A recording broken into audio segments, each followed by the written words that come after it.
This is an Introduction to English Grammar Part 5, Noun Phrases, Determiners, and Demonstratives. This is for a course given at the University of Utah, and my name is Karen. The goals for this presentation is that students should be able to state the differences between definite and indefinite articles. Also, students will be able to identify other types of determiners. We learned already about noun phrases, or about phrases in general, that phrases are named after their head. So what does a head mean?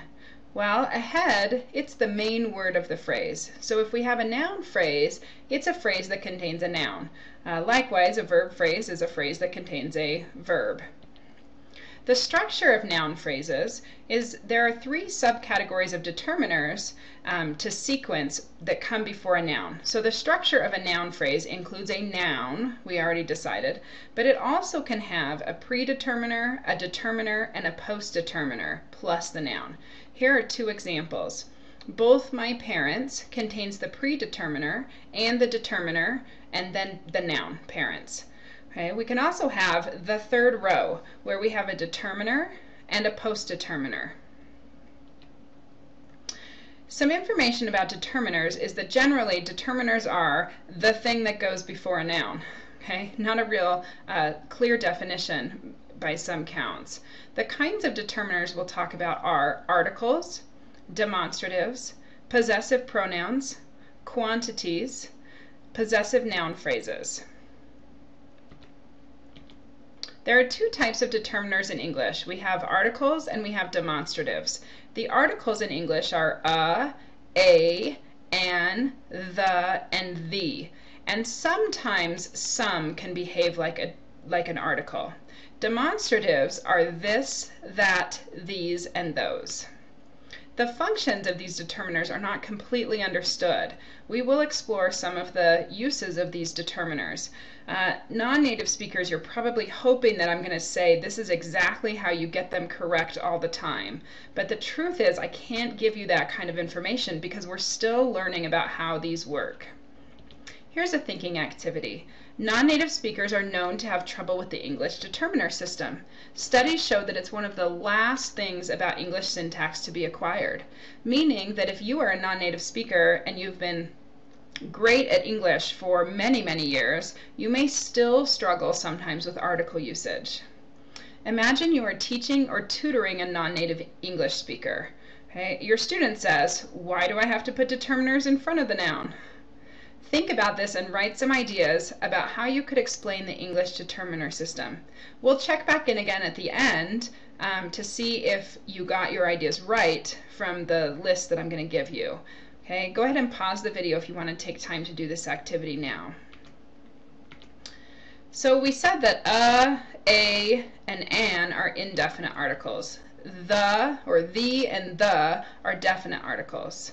Let's talk about how they're used. First of all, it's important for you to understand that not all languages use articles to express this definiteness and indefiniteness. Okay? Not every language uses them, so if you come from a language that doesn't use them, it's really difficult to acquire them. Here's an example. In Polish, we can talk about eating a sandwich or eating the sandwich using the same words. So there's no difference between the sandwich or a sandwich. I have just a little side note about discourse because we're going to use this word sometimes and I want to make sure you understand what it means. So discourse is a larger unit of language. We often are looking at sentences in this class, but the truth is the sentence plays a role with the larger discourse that we're using. And sometimes describing things at a discourse level or larger than a sentence level is helpful to understand why it works that way grammatically. For example, these are examples of discourse: a newspaper, an essay, a conversation, a joke, a television program. So they're all pieces of discourse. They have a definite beginning and a definite end.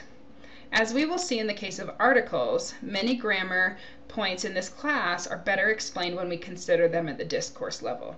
So articles seem to be better considered at a discourse level or a paragraph level rather than at a sentence level. So what do articles do? Well, they can be better explained if we believe that articles relate to the hearer's knowledge to the content of the discourse.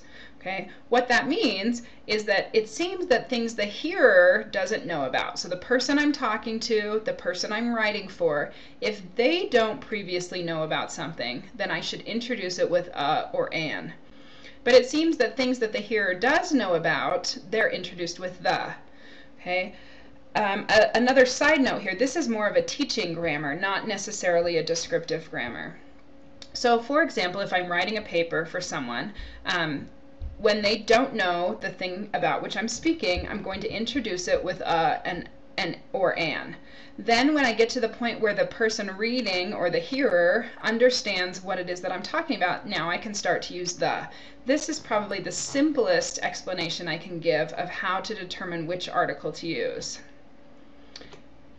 Although articles seem to be simple, you can see that their behavior is complex.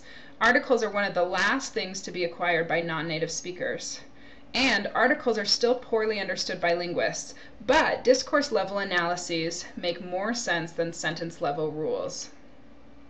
Let's take a look at some demonstratives. Demonstratives can be described as determiners, remember that thing that comes before the noun, determiners that show relative distance between the speaker and the noun.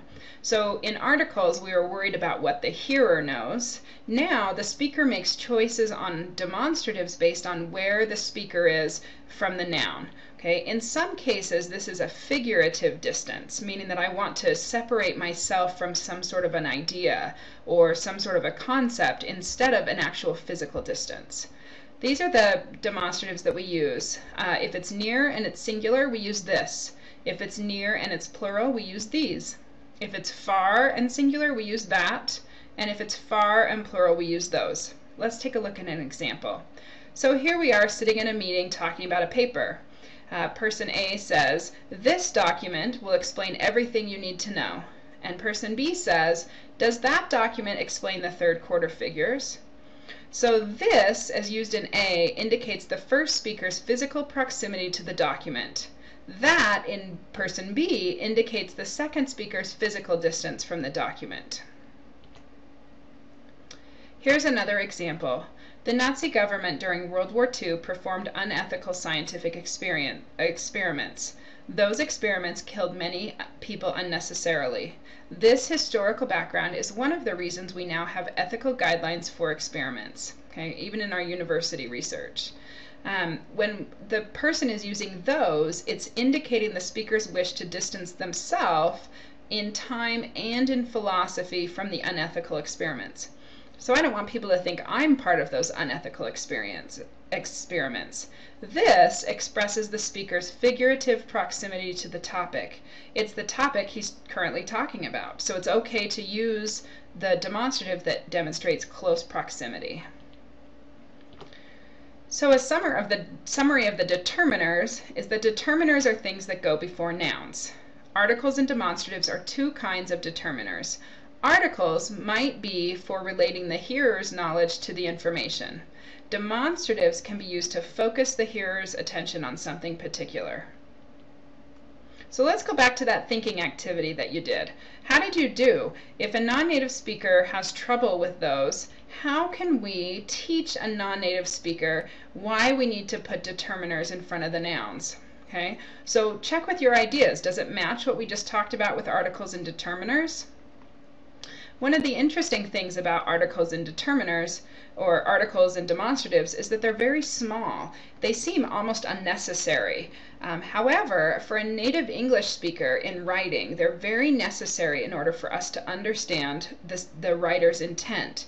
So when a non-native speaker makes mistakes in articles or demonstratives, it actually causes confusion for a native speaker when they are reading those papers.